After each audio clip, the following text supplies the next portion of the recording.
Okay, here's our homework. It is 10 equations that we're going to solve. They're 2 and 3 step equations. You see 6 of them right now. I'm going to do some examples so that you have a few examples to watch. And if you need the examples, feel free to follow along. If you want to pause the video and do the work and then compare your answers with what I get, that would also be an option. So let's look at the first one. First thing I always do is I always draw a line straight down the middle of my equal sign because that's the middle of my equation. I'm going to label that that's a variable, that that's a constant, and that that's a constant. And then I'm going to look and I'm going to say, I want to solve for m. So I'm going to circle it. And I know that it's being multiplied by -2.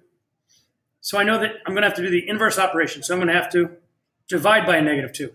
I also see that there's 10 being subtracted from it. And the inverse operation of that is adding 10. So we're going to add 10 there. And since it's a constant, I'm going to find the other constant, and I'm going to add 10 there. -10 plus 10 cancels out. -38 plus 10 would be a -28. And that equals my -2m that I bring down. And now I have a -2m times -2 times m equals 28, -28. So I have to do the inverse operation of multiplication, which is division. So we're going to divide by the coefficient, which is -2. -2 divided by -2 gives me a positive 1m. So we just write m equals -28 divided by -2. A negative divided by a negative is a positive. 28 divided by 2 is 14. So there's our first answer. Why don't you compare, look at that one, and try and mimic that with a question over here. I'm going to start on example number 3. Example number 3, there are multiple ways to go about doing it. I'll show you the one way. It's a 3-step. It's a little bit longer. We have a constant, a constant, a constant, and a variable. We have to distribute the -9 with our -10. A -9 times a -10 is a positive 90. And we have to multiply the -9 times the positive x, which would be minus 9x. And that's equal to 90.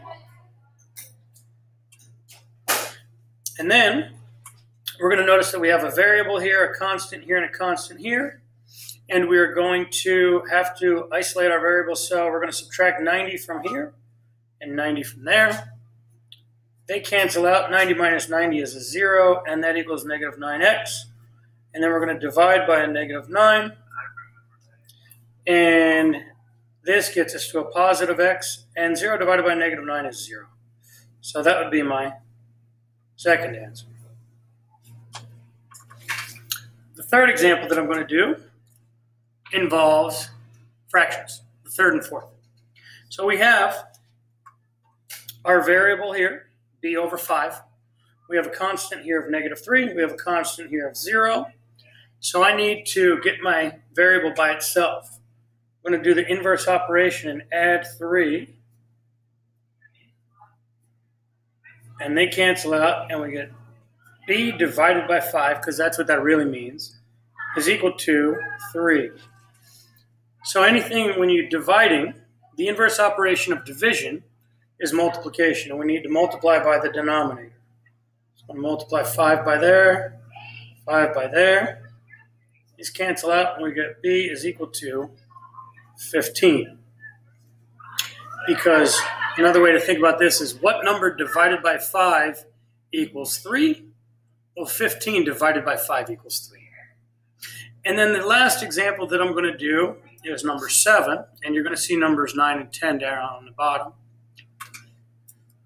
So we have a fraction again, and we have our variable term here and our constant there. My variable, I'm going to circle it. So we have to get this by itself. First things first, we have to get rid of our fraction. So we have to multiply by the denominator on both sides. And the 16s are going to cancel out. If they cancel out, then we're left with our 3 plus m, and that's going to equal 16 times 1, which is 16. Then we need to isolate our variable here, so we need to move our 3, and we're going to subtract 3 from both sides so that we eliminate it. We eliminate it there, and 16 minus 3 is 13, and that's equal to our m. So we've done 4 different examples, and there are 2 more problems that mimic some of the examples above. Why don't you take your time, go through, finish these, and bring them into class tomorrow so that we can review them. And again, I'll go back up or rewatch this video to find the problems again. Have a good day.